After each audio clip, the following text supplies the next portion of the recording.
As you drive around Omaha, you can see almost in every pocket new development. You see revitalization, you see new business opening, and that's just a sign of the pillars of a strong foundation for the economic situation in Omaha. You know, we're having a really great year this year, and I think we can attribute that to a couple things. One, we have a great team. We have experienced engineers, experienced project managers that have been with us for a long time, and we have great clients. We're very optimistic about 2018 for a number of reasons. Partly it's driven by Omaha. We think the outlook for Omaha is good. We like the leadership in the city. We like the direction the city's going, so we're bullish Omaha. Not sure about the state of Nebraska. We have a little trepidation as you look to the south, to the state of Kansas and the troubles they've faced economically over the last 10 years. It's a good map that we should watch, because I think the state's trending a little bit in that direction, and I'm a bit concerned that we don't follow the path that they set. Of course, we have a lot of unknowns right now because of our political climate, but I am very hopeful that the trend we see in regulatory reform and also the potential of tax reform could have a really positive impact on the companies we work with, both locally and nationally.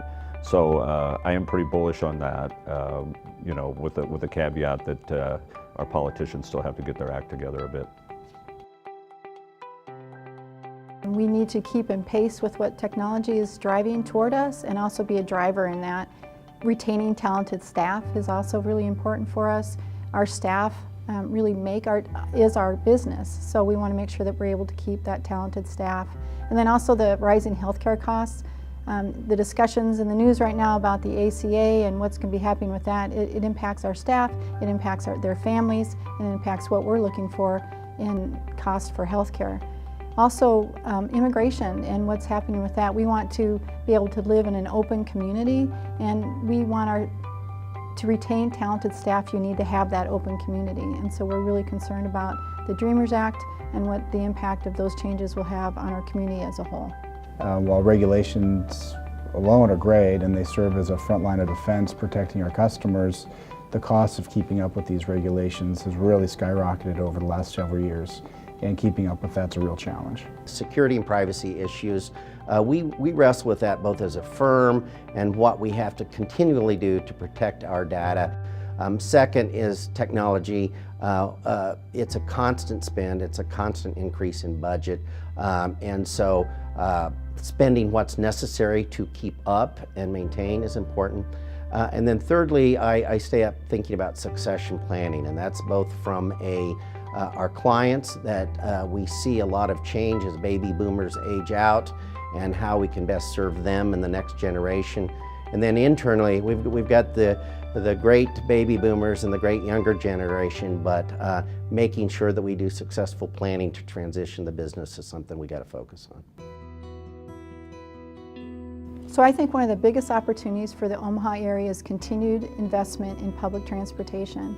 One of the biggest things about that is the connection that is made to the different communities throughout the area. And I think that's a great opportunity for Omaha to make those connections to all the communities in North and South Omaha, connecting downtown to West Omaha. The BRT is going to be coming online in 2018, and that's going to be a great first step toward expanding our public transportation. And I think the more we can think about that as a community and that having that community impact. Well, I think in the next 5 years, seeing community leaders work together to try to recruit e-commerce companies, technology firms, I think those are the forces that will really drive the economic engine of the world.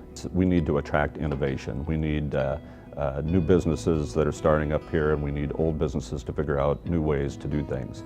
I'm hopeful if we do get tax reform, that'll be more capital for our corporate citizens, and they'll be able to deploy that in an effective way.